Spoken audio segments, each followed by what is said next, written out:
Yo, what's going on? It's your boy Lionel, class of 2009, back with another episode of PV versus everybody. And listen, if you don't know, now you know, right? I mean, happy Juneteenth, Mr. Jimmy. Happy Juneteenth to all of y'all who are out there watching in Panther land. You know what I'm saying? What's good, PV Nation?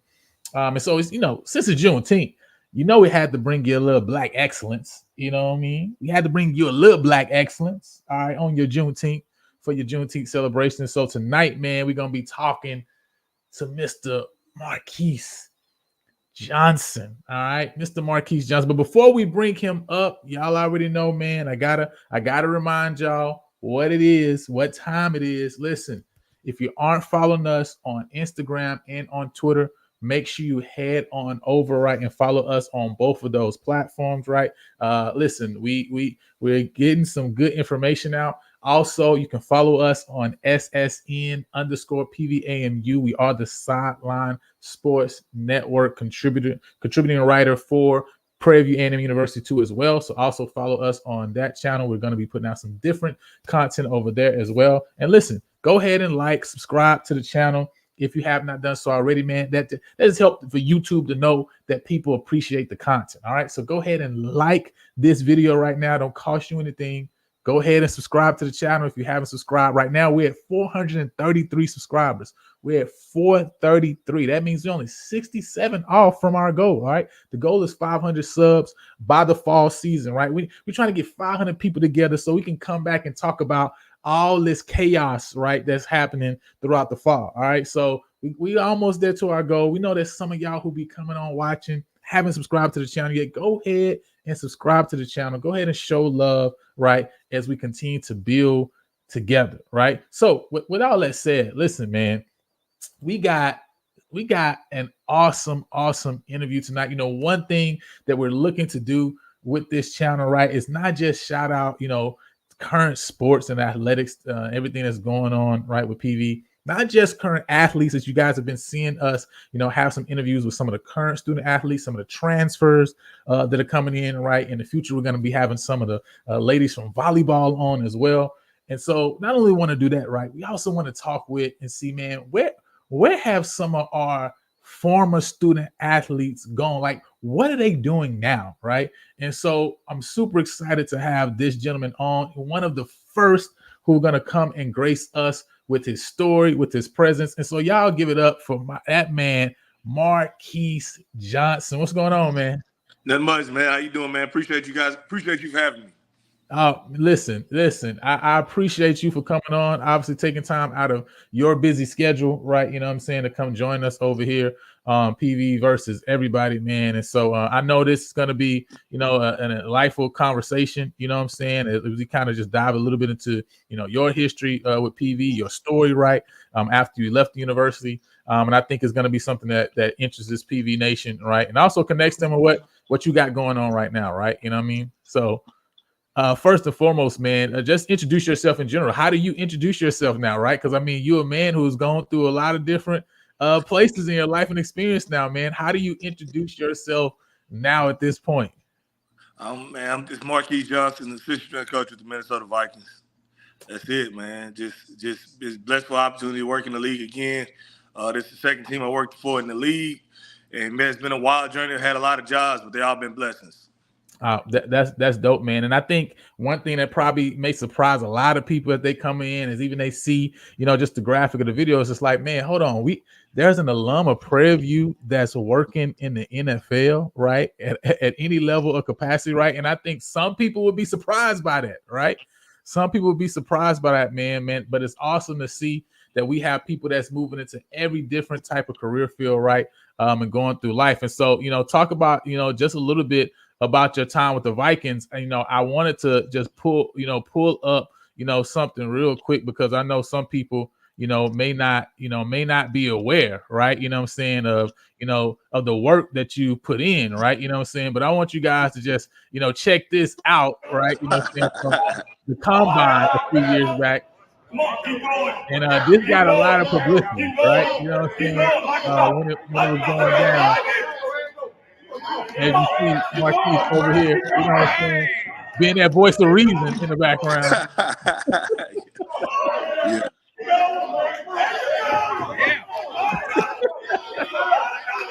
So this itself got a lot of rounds, man, during this time. Let's talk about, your time, even participating with the NFL Combine and some of the things that you've done so far since you've been in the league with Minnesota. Yeah, man, the combine experience is great, man. I shout out to my man Derek Keys, the guy I work with, and the guy you seen that video, the guy I work for, Josh Hinks, for giving me that opportunity at the combine, man. So that deal came about. I go to the combine, I think my first year in San Fran, I forget, and I meet gentleman Derek Keys. I'm gonna be honest with you, man. This deal gonna be people that, if you're watching this, y'all know how I get out. It's not a lot of African American strength coaches in the league like that, man. Shout out to my man Harold Nash and his staff with Dallas, and my man Keys I work with, my man Joshua Woods in Miami, my man Dre down there in Tampa. We got a cat, solid dude in Carolina, but it's not a lot. So I go to this deal, and this guy Keys, I didn't know who he was. He stopped me. He's like, "Hey man, come hang out with us." I was like, "All right." So I go sit down. We go sit at the bar and whatnot. Next thing I know, he's like, "Hey, look at somebody work bench press tomorrow. Would you do it?" I say, "Hell yeah." So straight up, I say, "Hell yeah." And so he's like, "All right, cool. That get this guy your number." I ain't think nothing of it. And then next thing I know, I woke up the next morning from a text message saying, "Meet up." And then the guy, Josh, I work for now currently, and he's like, "Hey," he started reading out the instructions or whatnot. Who gonna do what? He's like, "I'm gonna count. He gonna do this." He's like, "You gonna spot." I'm looking at him like, "Me?" I'm like, "All right, here we go." I'm gonna just do the same thing I've been doing my whole life, working in the several weight rooms. I had opportunity to work there, whether it's college, high school, or whatnot. And the workouts I did with my teammates at Prairie View and my guys I grew up with that I always trained with my whole life, and just do my thing and just try to make sure those guys safe as possible. And whatever reps they plan on coming in there with, hope they walk out at 1 to 3 more reps, walk out there and do it safely. The same arms and shoulders and chest they walk in there with, the same arms, shoulder, chest, I want them to walk out of there with. So it's just a good time, good experience. It's good to see those young guys come to the league. Nah, that's big, and that's so crazy to just think about how those connections happen like that, right? I mean, and it's so big when you talk about networking, and I think for all of us, no matter what age we're at, it's important to remember, man, to you are your own brand, right? And so the connection, the how you make people feel right is so important. And those connections you make with people, you have no idea of the opportunities and the doors that can open. I think that's something that, just even that moment in time, right, in your story and experience, shares to each and every one of us. You know what I mean? So now I want to go back, and just start off, really at the beginning, what I mean? Talking about, you native of Houston, Texas, right? Talk a little bit about, first and foremost, how did you get involved, in football in the first place, right? Obviously, Texas is such a huge state when you talk about, high school football. Talk about when that first love of football first come to you, right? How was that experience playing under the Friday Night Lights in Texas? Oh, Friday Night Lights, everything in Texas, especially when I'm from Humble, Texas, played at Humble High School, a very talented high school. I played with guys that was amazing. I was decent, man. I wasn't no world beater, world world beat athlete. I tell people all the time, I say I was a better athlete off the field than on the field. Straight up playing at Prairie View. But I was decent. I did decent enough, earned a scholarship, played tight in my first 2 years, D in my last two. I come from a father that was a coach in our community. We actually give a scholarship in his name, and his name's on our court at Omaha High School. Larry Johnson, he was probably the inspiration, and I probably started really taking football seriously once I hit like 6th, 7th grade. But like I say, I was decent. I wasn't the best athlete on my high school team by no means. Man, I played with a lot of guys that played major Division I football. Hell, my little brother was all everything. He's currently the quarterback coach for the Houston Texans as we speak.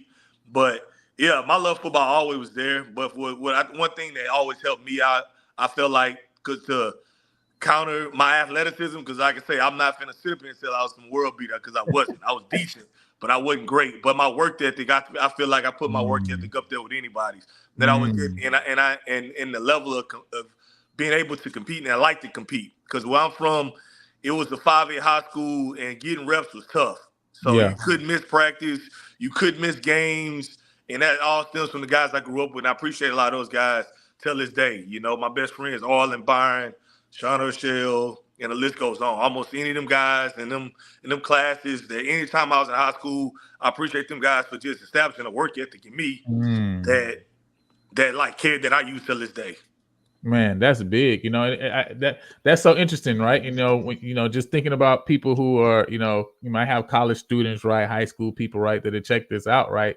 And that character that you established early on, right, is so important. I'm sure you've seen it obviously through your experience of working with so many different people. Man, it's hard to get people to change habits that they built like over time, right? So just thinking about you and kind of being able to establish those habits early was super important. And I know, you mentioned those teammates. What else in your life and experience do you think helped you to kind of establish those habits early on in your experience that obviously has helped to now keep you right throughout the different phases of your life? I'll say my parents and my friends. Those guys are they're like brothers to me. Watching them guys be successful and succeed in college helped me. I didn't want to be the guy that didn't make it or didn't graduate from college or wasn't playing. Let's be honest. Like all my guys I played in high school, they played in college like early. Right. So when I got to Prairie View, I wanted to play. Whether it was special, I played a lot of special teams. I was like third tight end next to Anthony Gibson. He was awesome. That guy he helped me get on the grass, hands down, straight up. But it was like a lot of those guys encouraged me. But like just really my upbringing, like I say, I can't talk about the guys I grew up with enough. From like I'm telling you, just competition and not wanting to be the guy that just get let down or just do bad. And like I say, I had a dad that he was your understanding. Like he didn't play that. Like you had to always take care of your books, always take care of your grades. Then I had a little brother.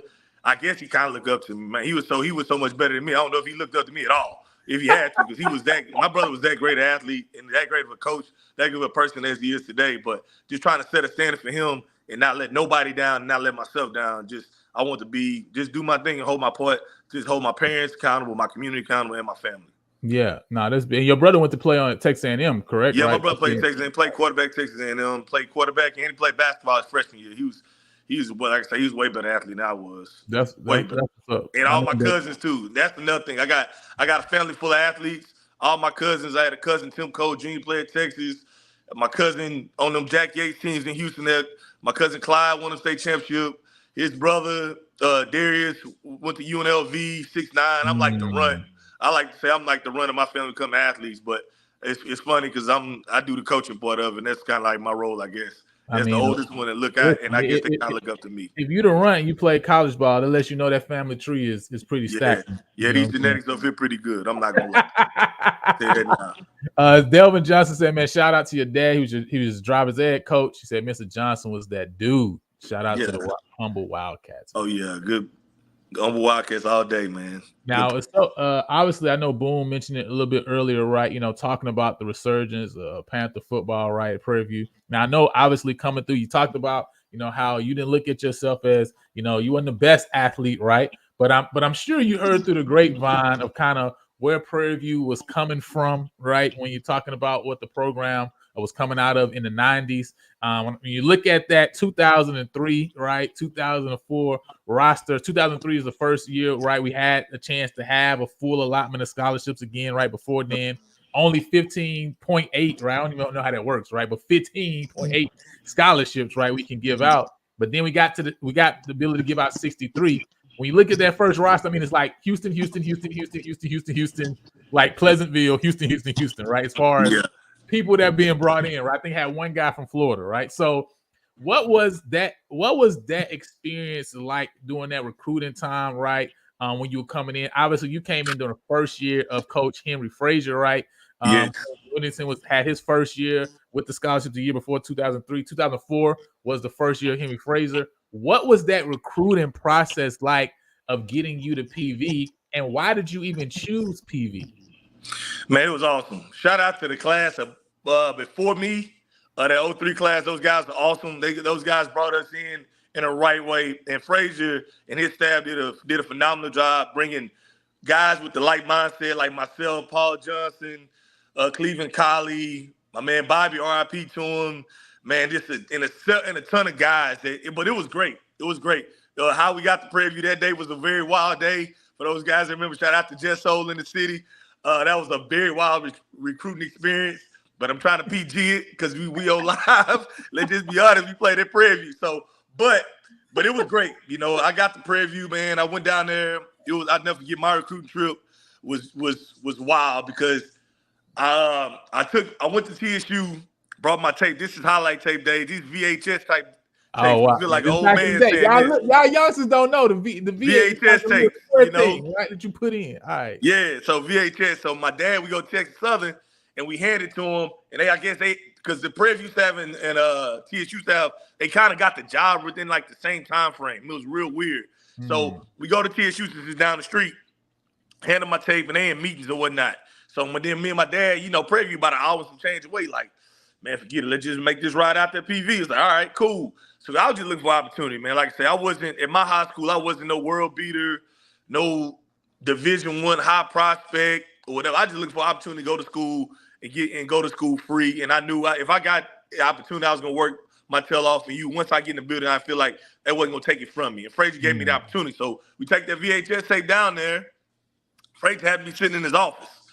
And he's like, hey, man, he looked at me or whatnot, took the tape without even watching the tape. He was like, hey, you come to the recruit trip tomorrow. I was like, all right, cool. So next thing I know, that's what we was doing. That was the visit. And then I went down there and had a great visit.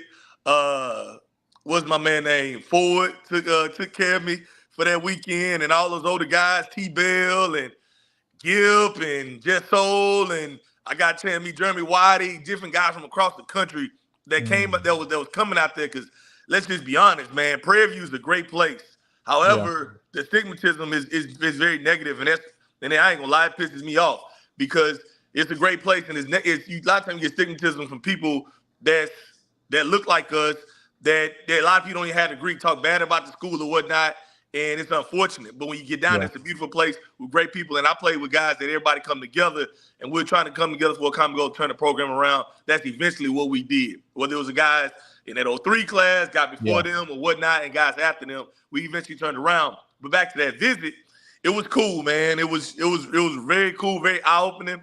And I'll just appreciate Frazier and them giving me the opportunity. So the visit go on, the weekend went great. The tape didn't work when Frazier and them got a chance to watch it. So they had to bring another tape up there when he picked me up. And then so Frazier was like, hey, man, the tape didn't work, whatever. So we bring that tape up. He's like, I'm going to call you and let you know what we think and what we're going to do. So he called me on like a Tuesday or Wednesday or something before signing day and told me he liked what he saw and blessed me with the opportunity to change my life. Wow. First of all, that's crazy. I mean, in the time of VHS is for the tape to not work, right? Oh, yeah, exactly. You know how them tapes was all grainy and all that. I played quarterback my first years and humble tight end my last two. So it's like grainy tight end tape. Watch me block for my man Chris Alexander and the very talented guys we had at Humble High School at the time. So it wasn't, I'm not going to act like, again, it was no special highlight tape, but it saw me doing my thing, blocking the hell out of guys and being physical at the point of attack. And that's what led me getting the scholarship. Wow. That's amazing, man. Talk a little bit about Coach Frazier, man, for people who didn't have a chance, right, to have any experience with Frazier. And obviously, you know, he is such a great coach, right? I mean, obviously at Virginia State right now, even doing this thing still. Frazier need a statue. I'm going to say it like that. Frazier need a statue. Frazier, if it's not, the PV today would not happen today if it wasn't for Frazier. hands down. The man needs a statue. Like who else to turn that program around? So when you talk about, you can't talk about Prairie View without talking about the losing. Yeah. So you can't talk about the winning without talking about Frazier. You can't, the standard that Bubba and his staff and what Willie's been able to do in Northern and Coach Northern and all the, he's another very important person too. But I feel like the man that put all that together was Henry Frazier. He allowed, as a coach now, I didn't understand it then, and I didn't have a problem with them, but he didn't like micromanage people, in my opinion. Like I never saw Frazier in the weight room because he trusted the strength and conditioning coach we had. He trusted Coach Brandon. Like he was the man. He's amazing. He was great for Black college. I think he's great for football. I think he's one of the best coaches ever because, again, just how you turn that program around, of a program with that, even like recruiting. Like, man, you didn't have all of $1 million budget. You didn't have the best facilities to show guys when they come on a visit. We had a little bit, but we may turn into a lot. And again, that Frazier needs a statue of Prairie View. He should be able to walk on that campus, walk to a game whenever he wants. His family should get the carpet rolled out for him. Come on. Like Frazier, without Frazier, this place, that nothing gets built over there, in my opinion. Like Frazier, he was so good to me, and like I get the opportunity to work with guys that played under who you name it. Alabama, USC, you name a big time school. I work with a guy. Well, I coach with him, I coach the guy, I work with a guy. A lot of those guys can't call their head coach or their position coach or their DCs. I'm fortunate enough, or the guys I play fortunate enough, I can call Frazier right now if I want to. I can call Coach Northern right now. I can call Coach Brandon, my position coach, right now. I can call Coach Hargrove, any guys. It was bigger than ball. It wasn't about the plays we made. It was about the men that we became, and they was helping us mold us and allowing us to grow without calling things quote unquote trouble. The guy getting in the situation, not necessarily trouble. It's just young men maturing from 18 to 20 some years old, trying to grow. And Frazier and his staff, they did a great job allowing us to do that. Nah, listen, write it down. I know some of y'all watching, right, got the power to make this move and shake. You feel me? So listen, Coach Frazier needs that. Somebody make a hashtag. All right, we need to make Frazier definitely needs that. He needs a statue, in my opinion, because, like I say, what else? Who else? Like Prairie View has the standard right now of like where like 5-5 is a bad year. You know what I mean? Yeah. Like it came from Frazier way back when. You know, like it's the standard. I remember my first year there, we beat TSU for the first time, and it was like we did something crazy. You swear we beat Alabama or something. So, but and it's like we went like 3-7 or something first, and people looking at it like a decent year. It was like, what? It's like that don't make sense. But again, Frazier established all that. That's all Frazier. Frazier turned that whole program around, and he did it, like I say, without big budgets. I don't know how much he was paying coaches, but he established the right group of guys, and they recruited the right guys that can make Prairie View what it is today. Nah, and it's so interesting, you know, and that's even its own conversation of itself, right? Because even when you look at when I was just looking at through our past years, I mean, some of the moves is like what was going on with some of the hires and things, people doubling up on coaching whole other sports. You know what I'm saying? Oh yeah, for sure. That's what people don't talk about. Like at HBCU, those coaches had a lot going on. Like from you not only coaching a position, you might be the recruiting guy. You might be charge of academics. You might be charged over getting the meals. You doing way more than just for a whole athletic program. It's crazy. Right. Yeah, it's crazy, man. So, but I mean, it's dope, and I think, you know, and I'm so happy you saying this and talking about it, right? Because I think sometimes, you know, history is important. You know what I mean? Like history is important. Sometimes people don't remember. Like this is built upon something. This stadium is built upon the work and the grunt of somebody who came before you, right? You know what I'm saying? Somebody who was willing. And I always talk about even throughout the years of the losing streak and things like that. I mean, PV could have easily said, you know, we're gonna go D2. You know what I'm saying? Well, you know, we're gonna play multiple NAIA schools, right? But they said no. We're gonna keep fighting, keep battling, just as if we got 63 scholarships, though we don't, right? That's what we still have is built upon those people who said I'm willing to suit up and still play those games, right? Even though I'm playing at a disadvantage, right? You know what I mean? So for sure. All this is built upon the history of the guys who've come before you, of the gentlemen who've come before you, and that's what makes us. Well, now this year when we have this momentum, this thought process that something great is about to be done. That don't come from nowhere. You know what I'm saying? That came from something that was built before you. So we always got to shout out to the history, man. And obviously you're a part of that history. You know what I'm saying? And shout out to these uniforms, by the way. You know what I'm saying? Back when we was under that universal deal with the SWAC, you know what I'm saying? But listen, and that Russell. Listen, that Russell will do something to you, though. You know what I mean? But look at that PV during that time. I know some people don't like the we was at school at the same time, obviously, right? So for me, that PV always it's on my heart because I'm like, listen, that was when everything was turning around, right? You know what I mean? Right. So that PV always gonna be nice to me, man. But talked about switching positions, right? Came in tight end, switched to the defensive line.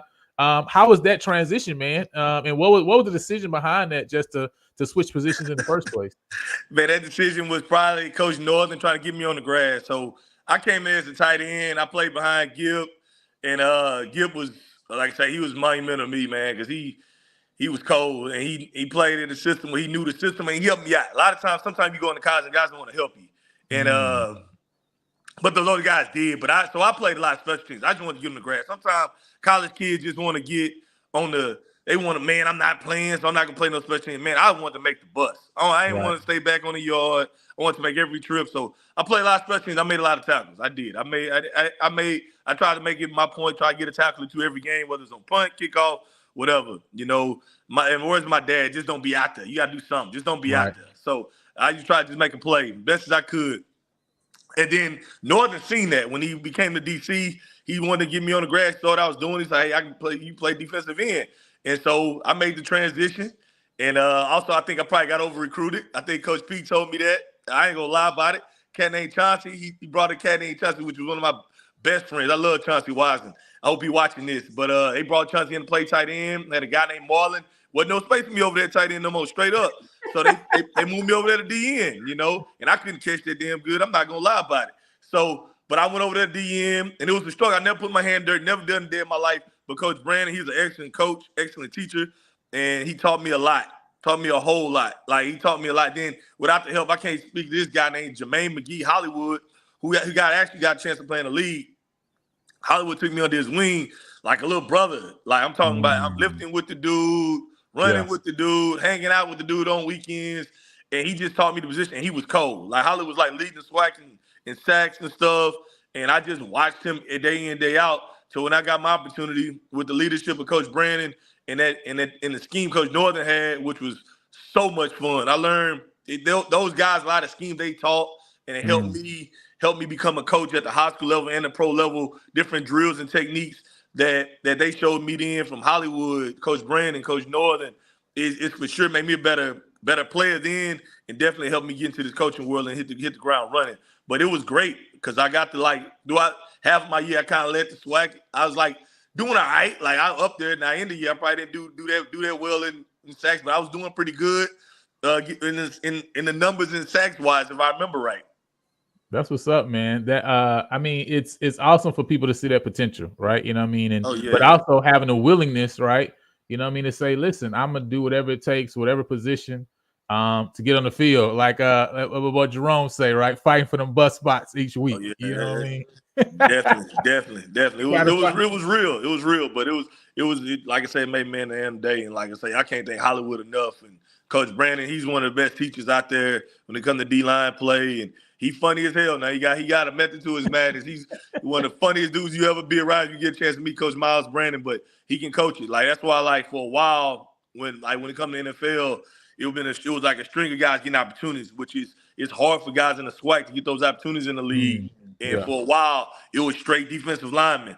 And I felt like I would have had that opportunity if I'd had a little more size. But I watched a guy like Quentin Spears, for example. I watched him go from a walk-on with no helmet in lines and drills to playing in the NFL, get an opportunity to play in the league. Yeah. And that's all a lot of that straight Coach Brandon, man. That guy, he can teach. He can teach. That's what's up, man. That's what's up, man. Shouts out to Coach Brandon. Shouts out to all the assistant coaches, throughout the years, right? They put in work with their positional groups, man. And talked about, having a chance, right, at the high school. But I know as soon as when you graduated, right, from Prairie View, the first move was actually up north. You know what I'm saying? Like what went behind, being able to get that opportunity as a grad assistant up in Eastern Michigan, and talk a little bit about your time up there. Oh man, it was great. Like I don't know, I don't know if I should put this part in there later, now, whatever I want to do it. But I was riding pedicab bikes in Houston. Let's just Oh get yeah. that. Let's get that started. Go Like ahead. so, Go ahead. all right, so like my story, I guess starts there. Shout out to my man AC and Joe Fondo for like putting me on the pedicab bike hustle, and it was wild. So I started riding those pedicab bikes, and that's how I got in the league. We'll just keep in mind, keep that.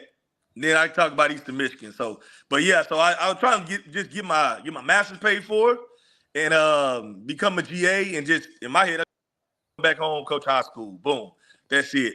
But it leads me to Eastern Michigan. I asked Coach P. Shout out to Coach P, man. He's a offensive line mastermind. He's a great guy, funny as all get out now. I really feel like Prairie View had a 30 for 30. It'll be one of the funniest shows ever to hit TV, straight up. With the minds of Coach P and Coach Brandon, hilarious. So Coach P, great guy. Love him to death. He gave me my opportunity.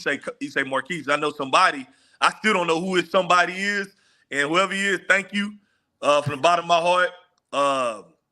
He was like, hey, this guy looking for somebody for a minority in the weight room to help out and also help out with football. Would you go to Eastern? I say, yes, definitely, coach. I was just trying to get my master paid for any way I could get it.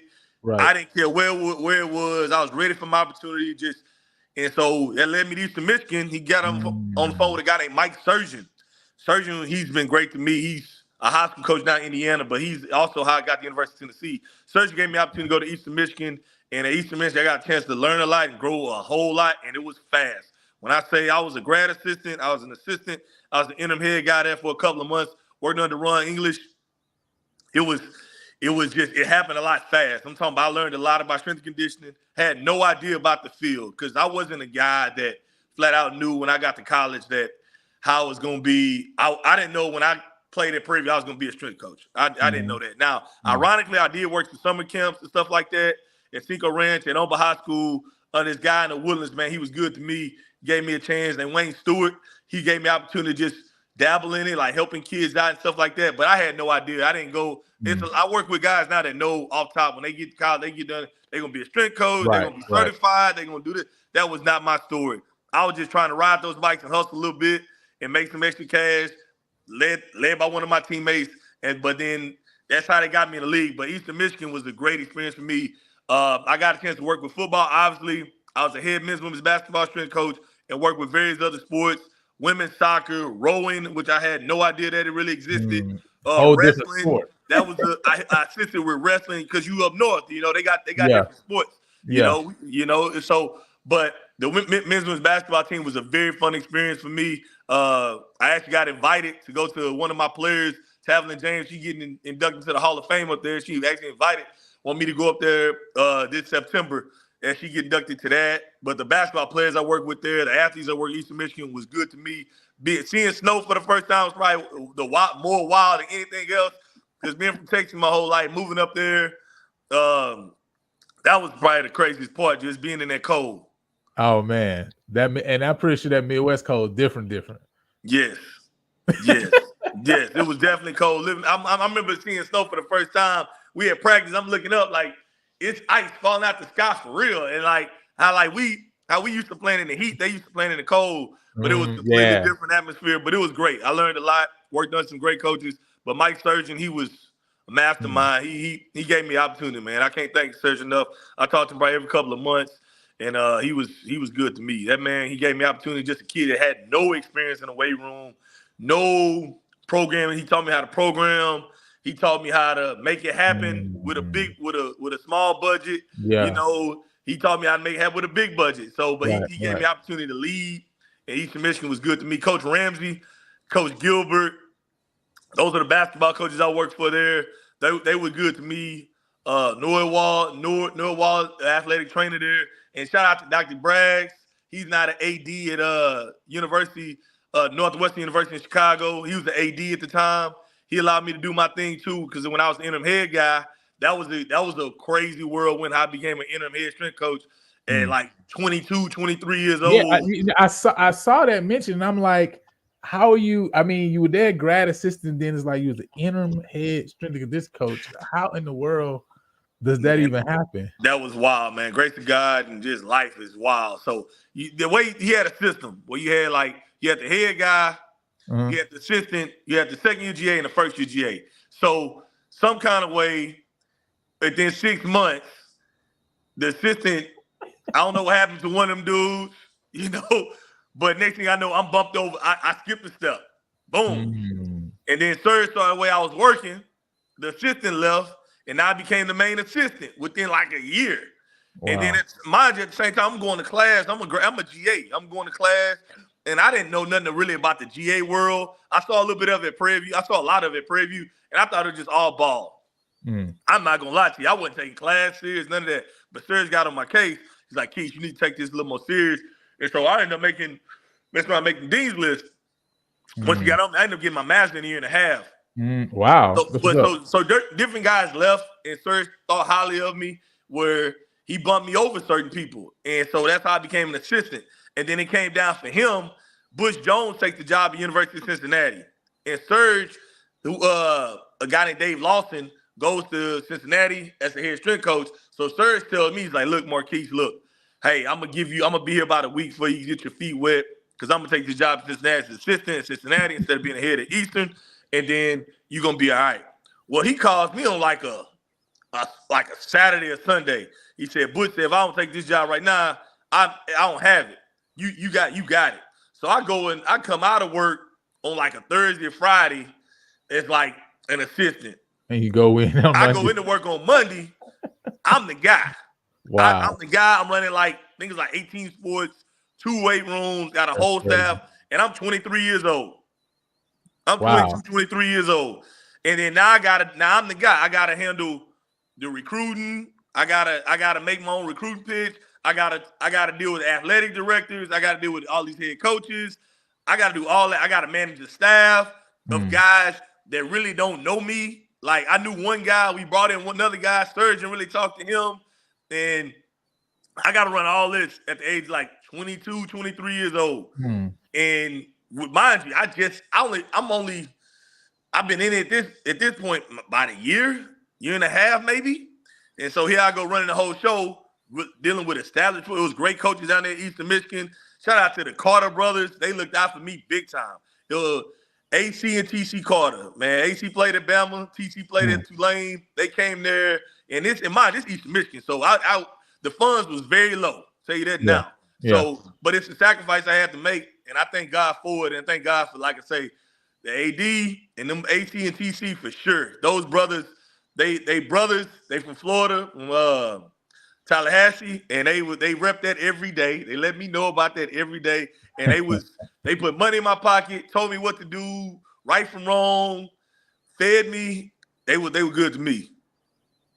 Nah, that's what's up. Corey here says, he's sleeping. You know what I'm saying? Coach Jones too. Coach Jones hilarious, but I didn't necessarily know Coach Jones like that because I was on the offense side of the ball at that point. Because I played, and Coach Hargrove was good to me too. He was a tight ends coach. He was the first person I've been around that treated everybody the same. He respected everybody the same, and I liked how he operated with that. Like, he didn't treat, and I use a lot of his tactics till this day, because I don't care if I'm coaching the best guy on our team or the guy, the lowest man on our roster. I give all them guys the same respect, and Coach Hargrove taught me that for sure. Man, that's what's up, man. And I know you talked about, as well after that, coaching in the high school ranks. Talk a little bit about, the story, and when you're riding the petty cabs right downtown. I know that, like I said, Jerome mentioned it in his book, right? For those who ain't know, what I'm saying. So now what, what I'm saying, make sure y'all check that out as well. But in the book he mentioned, your story, right? So talk a little bit about that, right? And just, the connection that was able to be made there, and how, that grew into opportunity in the future. And we talked earlier about how, it's so important that, you are your brand, right? Like, in the networking you have, right? How you making people feel, etc. I think that story is kind of like such a prime example, right? You know what I'm saying? Oh, So yeah, for sure. Can you talk a little bit about that for those who, may not they're not aware, right? You know what I'm saying? Okay, let's look at this picture here. First of all, the picture on the left, I believe, is like an event in Houston. I want to say it's White Linen Nights in the Heights or whatever. And the picture on the right is me working for the 49ers. That's why the hat's red and all that. It's probably some 90 issue team shoes that I got on in that picture. So, so I started riding the pedicab bikes in Houston, and then one day randomly, a guy hops on the back of my bike named Ray Wright. At the time, Ray Wright's the head strength coach for the Houston Texans. I had no idea.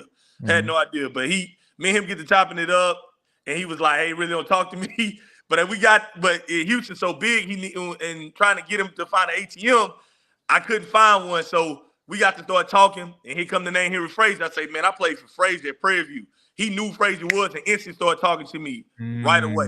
So the conversation struck up, and we got to talking. And he was like, hey, and then at the time, I just got my first job at Eastern Michigan, probably like a couple of weeks before that day on the bike job. Shout out to Nate Travis with Lone Star Pedicab Bikes. If you're in the Houston area, any event, make sure you hop on a pedicab bike with a Lone Star Pedicab Bikes. My man Nate Travis. Well, Travis not on that. That's a whole nother story, but whatever.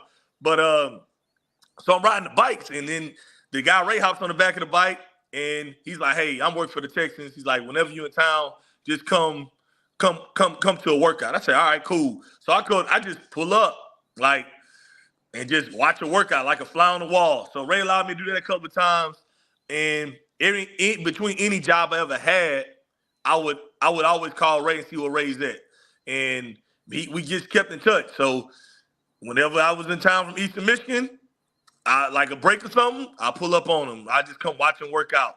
And ironically, in that experience, we just stayed in touch like that from any job I had, whether it was Eastern Michigan, the high schools, Tennessee, or whatever. And then one time when I was in Tennessee, he ended up hiring me to come to San Fran.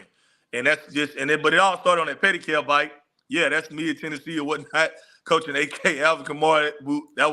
AK was good to work with. He showed me, I learned a lot about him. And when I first heard about the damn Migos was through AK, because obviously that's his people with his uncle, and we always jammed the Migos, because that was when I first realized they played real football in Atlanta and all that. AK, them niggas, he used to work out. You realize they play real football in Atlanta. Yeah. It was a lot of them guys on the team from Atlanta. They could play, because I used to mess with them guys, give them guys a little hard time, and Tennessee was experienced, but that was a lot of that. That was, and because Serge brought me there.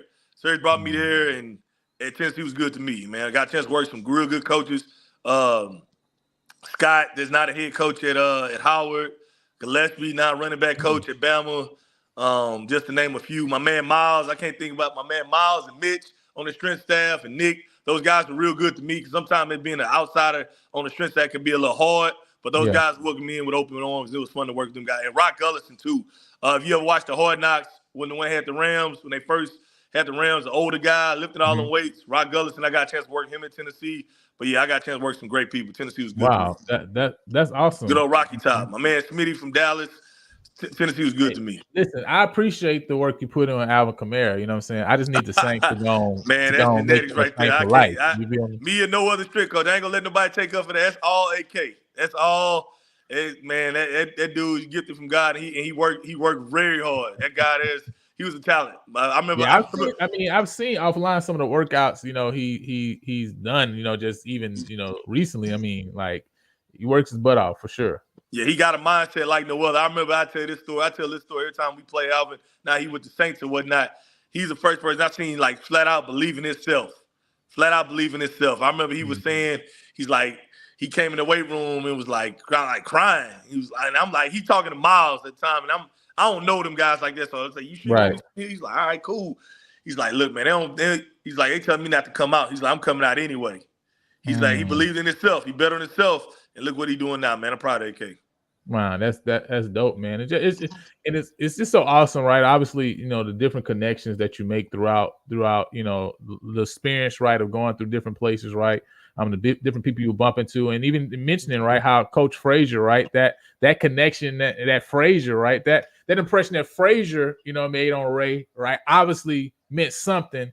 That when he ran into a former player, right, he knew hey, that probably means something even about this guy, because he's been in Frazier's system, right? I know there's something about him, man. I want to look out, right? So it shows the importance of these connections, man, that we build, over time. And I know you mentioned, talking about having that opportunity of going to San Francisco. Obviously, you went through the high school range. You're at Tennessee. Talk about that opportunity, right, when you first got that call, to go to the NFL, to work in the strength and condition room over in San Francisco, man. What was going through your mind when you got that call and saying, "Man, this is an opportunity that's opening for me at San Fran"?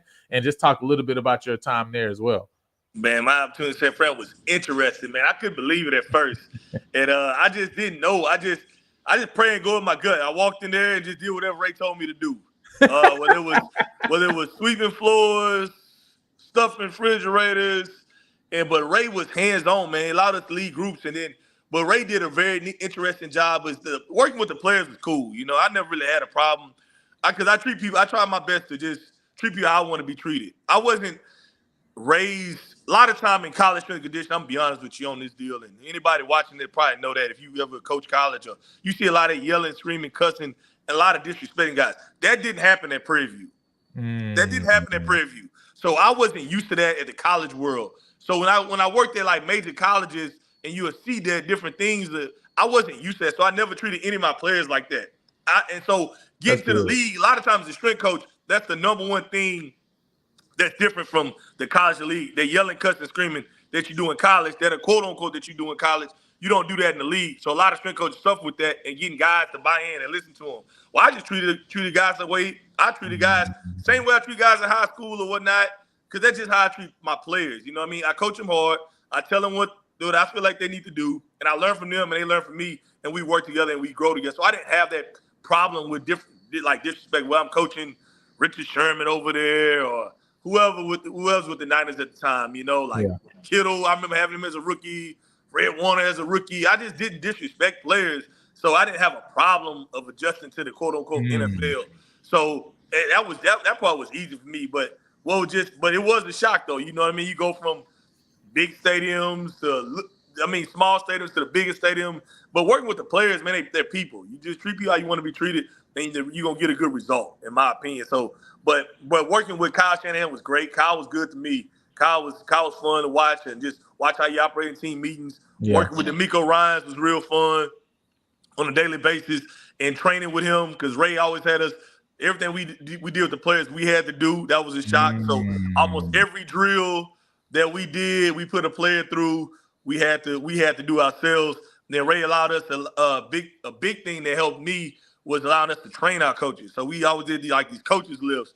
And so for 4 weeks out of the year, I had to design them, the lifts and the runs. When you're training your peers, training players is one thing. You train your coaches, sometimes people can be a little timid because you're training some guys you work with, And these are the likes of John Lynch is coming through those workouts. He bringing his son. I got a chance to train his son a little bit, which was cool. And working with D'Amico was fun, and now he's seeing what he's doing with the Texans and hiring my brother. I appreciate him for that.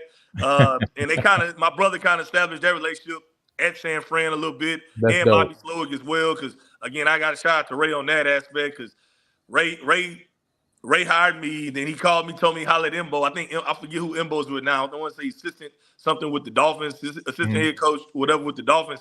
He thanked my brother. He's like, Ray, go thank Imbo. Then my brother come out there for an internship, and now the rest is his. Here we are. He worked for D'Amico and Bobby, and them guys doing their thing. But that's my experience. San Fran was great. San Fran was great. The city was good. However, I tell anybody watching this, as we talk back about the pitch on the bike, the pitch on the right, man, I wasn't making a lot of money. And a lot of times in the strength and conditioning world, you wasn't making a lot of money. So when I got off the plane, Ray told me the salary was, I said, as long as they got a pedicure out there, I'm gonna make this income work. So that's what you see the picture on the right. That's working the San Jose Sharks game. I live like a block from that. So I was working for the Niners and riding pedicure bikes out there in San Jose. Wow. Just to make some bread, because the field of strength and conditioning is not a lot of money, hands down. It's not a lot. The profession, now it can be, but early on in certain jobs, certain things you got to make to climb up the ladder. The financial backing that's not necessarily always going to be there. So you got to have support from your family, friends, maybe another job. And I tell people anytime, a lot of people judge a book by its cover, and that happens a lot on a bike job. So I'm meeting people from all walks of life. I tell this to kids, if you're working at Starbucks, McDonald's, anywhere you meet people, you traveling, anywhere you meet people. So you never know who you're going to meet. And when you're going to meet them, just be prepared. Just treat people right.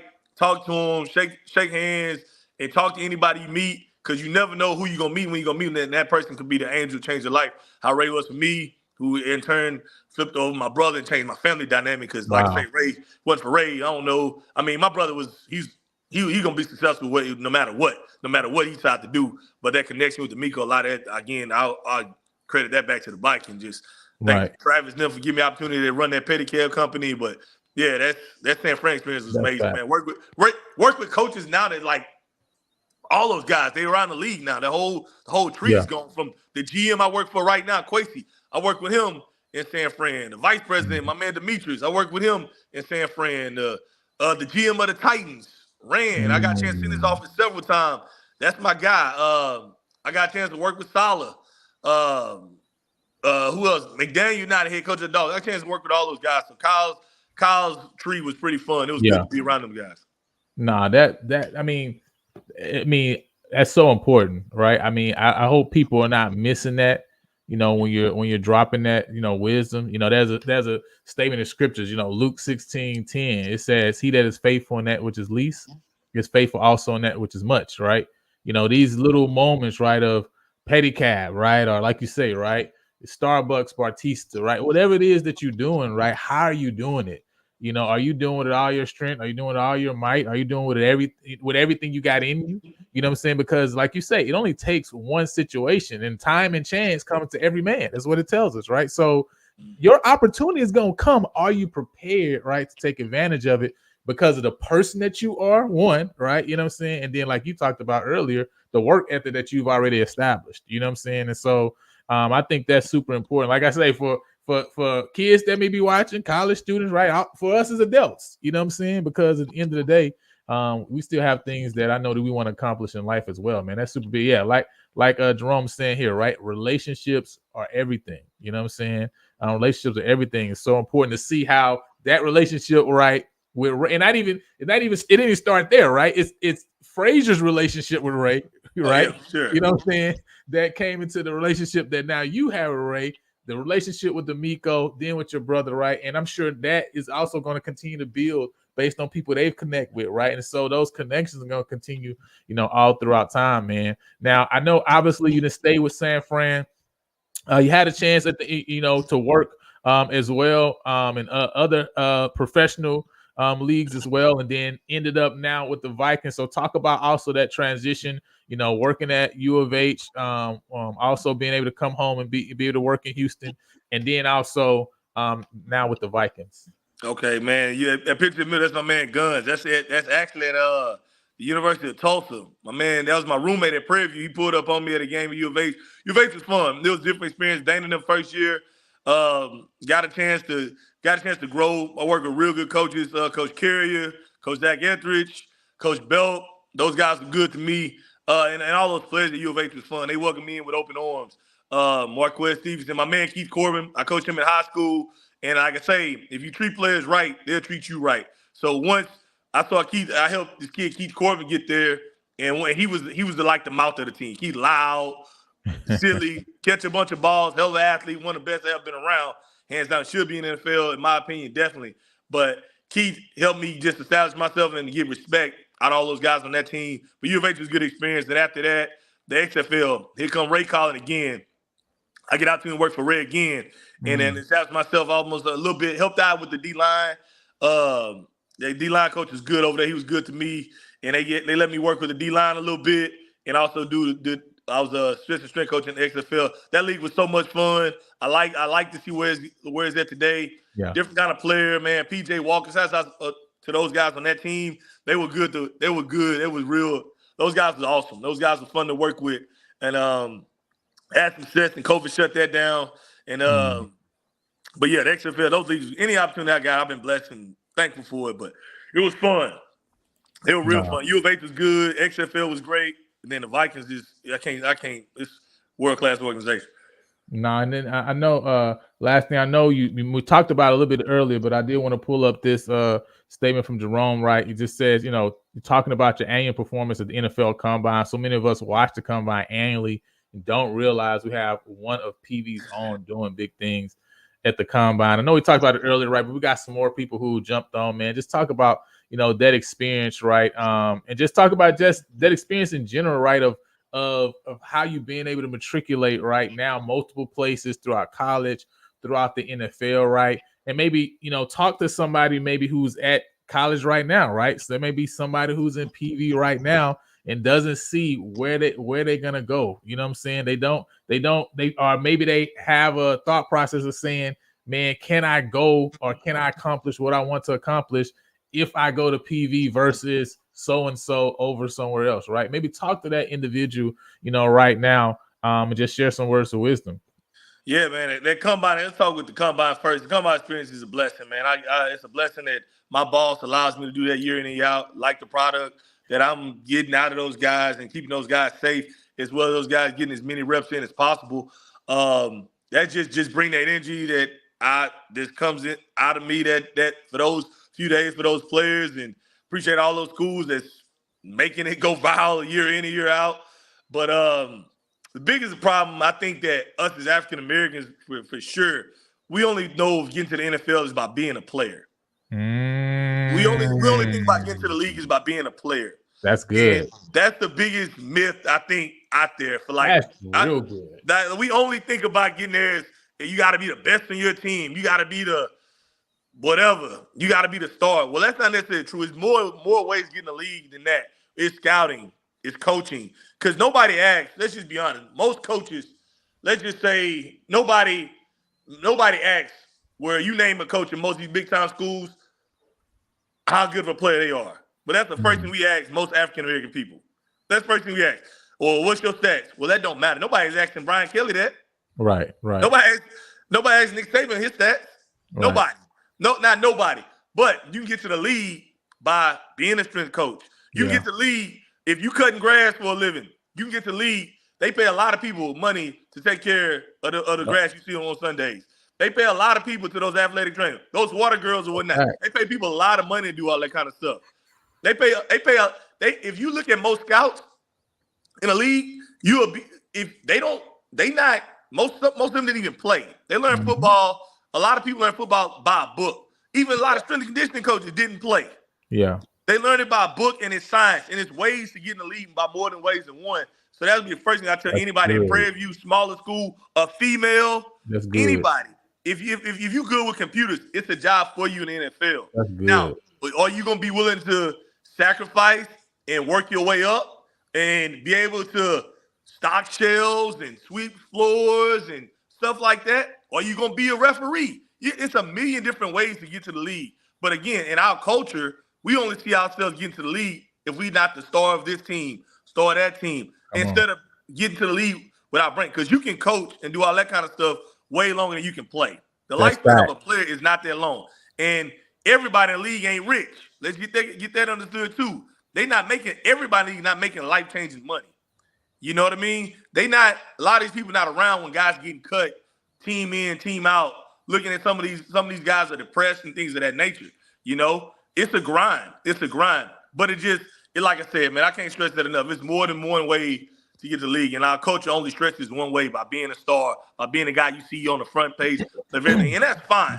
I'm not knocking players versus coaches, but I'm just want to let people know that it's more than one way to get to the league. And just because you went to Prairie View, any other HBCU, it's a lot of HBCUs turning up the coaches' ranks. It's like Todd Bowles. I know he coached at Grambling a while off the top of my head. My man KJ Black from Prairie View's killing it. And a lot more other people played at HBCUs or worked at HBCUs that are in the NFL doing really big things. That's what's up, man. So I mean, it's all equipment about managers. That's another job that people like, operations. It's so many different avenues that males and not only and females can go to. Because a lot of these dudes, some of these dudes that didn't play, I always like talking about the women part of it as well. Because I really feel like females can coach as well. Because a lot of these dudes never played. Right. A lot of these dudes coaching never played. So, and they learn that game like a book, like a subject in class. A female, I feel like, can do the same thing with given the opportunity. No, that's facts, right? So there's so many opportunities for you that if you want to get there, right? So many different avenues. And I love that thought process and perspective, because at the end of the day, like you say, we always kind of have one mindset of this way or the highway. But the reality is, man, there's so many other ways that we can get there and accomplish those things, right? And other ways we can be there for a longer period of time too. Exactly. Like you say, right? So, man, that's a super good point.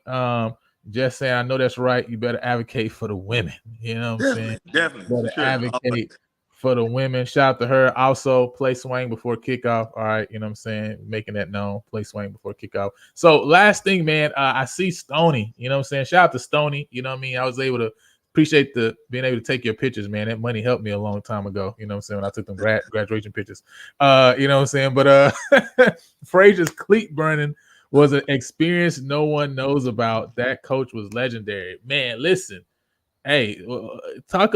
What we talking about, man? What's all right? That's a man. I haven't talked about that and really thought about it since I left Prairie View, but Stone, that's a very big deal. So basically, burning the cleats, man, that was probably that's one of the deepest ceremonies that I'd never seen nowhere other than Prairie View with Frazier. So basically, you gather you gather everybody up and like you burn your cleats and everybody tell their stories. So that's really emotional, man. I remember that, like boys them crying because it's like you're burning the cleats. Like you got your cleats, you put them in a pile. Everybody tells stories. It's really emotional. Man, I forgot about that, Stoney, but that was a very neat deal. That if I'm ever a head coach somewhere, I'm definitely gonna do that. Especially like if I get a chance to. That was deep. But that's a very big, neat ceremony. One of many things that Frazier did that he looked out for his team, and that was real. The burning of the cleats, I forgot about that. Like I ain't forget about it. I just haven't thought about it in years. But it's basically like your last people. You see it on the internet right now where like some kind of ceremony where they have a pizza party or the right now. I think the funny one you see right now with a mom tackling the kids, whatever, like your last practice type thing.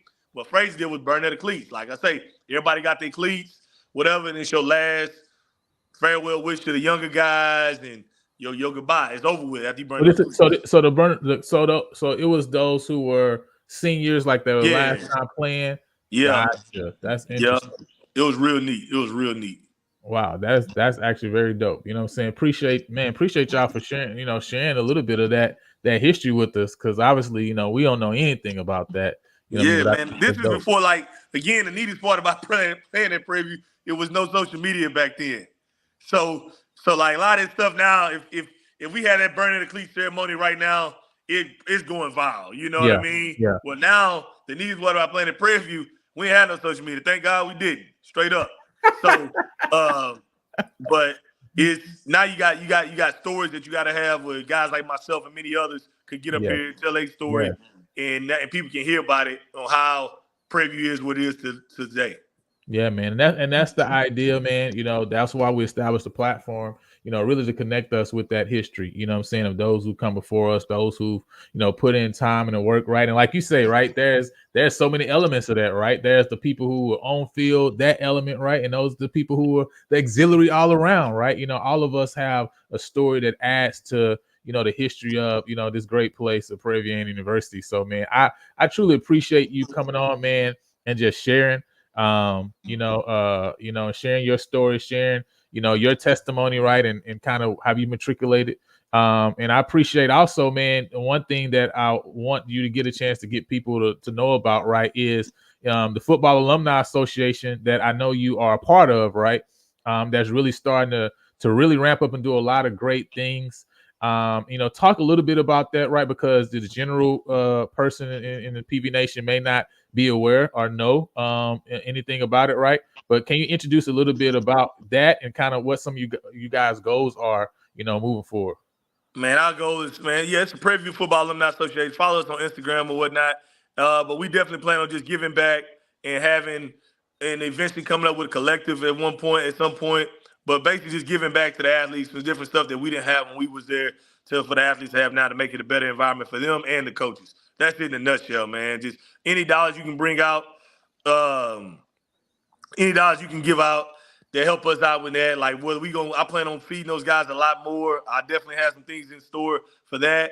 But yeah, we just plan on being a voice, being there for those guys, giving those guys things that we didn't have when we was there, and making Prairie View A&M football the best place to go for sure in the SWAC and for sure in FCS football, and eventually get to be one of the top programs where players in the transfer portal or whatnot want to eventually get to. Definitely, that's what we're doing with the Alumni Association. Any of my players I coached in high school, I know I didn't talk about the high school experience. I had enough in Texas. I appreciate all those kids that played for me at the high school level. They were great. From Port Arthur, they had great kids. Shout out to Cam Martin, and running back coach at UCF. He played for me. I'm proud of everything he's doing. My man Morgan Ford, outside backer coach at Lamar. Appreciate Brandon Jackson and so many more. All the females that got a chance to coach over there, they're doing their success in their own right. My man Abdullah Kelly at Galena Park. Every job I had has been a blessing. All the coaches I work with at all those high schools, Beaumont, Westbrook, Galena Park, Port Arthur Memorial, and definitely Westfield when I was D-line coach over there. That was a blast. Coach Black, Coach Meek, learned a lot from you guys. Kenny Harrison, the one, he's Summer Creek now, got a chance to work with him. I appreciate all those guys allowing me to do my thing. Because at the high school level, I got a chance to be a voice, A lot of times, assistant strength coach, I've hired guys that never been places, and a guy can work at a lot of times at a major Power 5 school, but they don't know how to coach because they never had a voice. There are those high school coaches I work with. Gotcha. Gave me a chance to talk, lead, put me out in front. And for all those head coaches, even Zapata, Kevin Flanagan I worked for, they gave me a chance to be out in front and lead and have a good time in those communities. Nah, that's big, man. Shout out, like you said, right, to all the high school athletes that you're able to connect with over time too. And just everybody, right? Because everybody is meaningful, right? You know what I'm saying? Every connection that you make, whether it's for a moment, right, for a couple months, a year plus, it's all meaningful, right? And so we appreciate all that you guys are doing. I know that listen, I know it's not there. I was trying to get the information from Brandon, but I know you guys are doing a little fundraiser, you know what I'm saying, right now. So we got a hat.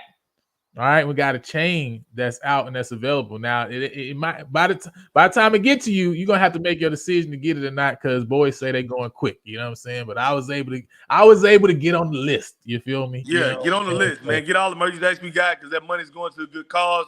We just giving back to these players and giving back to these coaches. Like I say, trying to make Prairie View the best place in the country, and it takes money. If you want to be like these big time schools, or even like some of the other schools, and like I got a chance to work at Jackson State under Dion. That was amazing. That experience, that little month and a half working for Prime was so much fun. Working for him and watching how he operated with his marketing tactics. That's not a gimmick, not a game. That's who the man really is. 24/7. He just happened to have a camera on him. We have to do that. You know what I mean? We have to market ourselves. Right. Have to buy merchandise. Shout out to Jackson State. I know they our rivals and all that, and FAMU and Grambling Southern. If Prairie View want to be like those places or beat those places, we got to have our fan level and we need to give money back like they give back to those places. And they have a level, and it's a different world. I understand that. I believe Prairie View is like this. Prairie View will be that way, but a lot of times people don't associate their time at Prairie View with the football team necessarily winning, compared to like Jackson State and FAMU. Yeah.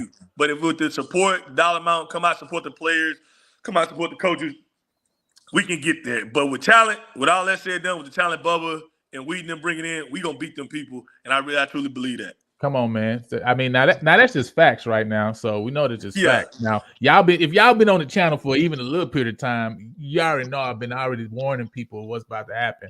So that way, right now. Now I'm not even saying it, right? You know what I'm saying? We got a former tight end and DN saying it too. So you know what I mean? Maybe y'all believe it a little bit more. You know what I mean? But I'm gonna just share the screen real quick so people will see real quick what we talking about. All right, so y'all see. Got the Prairie View football alumni hat, right?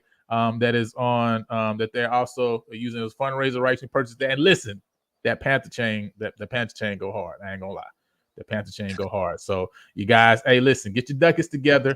You know what I'm saying? I don't know what's left available, but I'm gonna drop it in the chat right now. I'm gonna drop the link in the chat right now. So if any of y'all are interested in copying one of those, right, and also in supporting what they got going on, what they've been doing, right? They've been, getting smoothies, right? Getting food for not just even athletes, coaches, right? Equipment managers, etc. So, shout out to all the things that they're doing.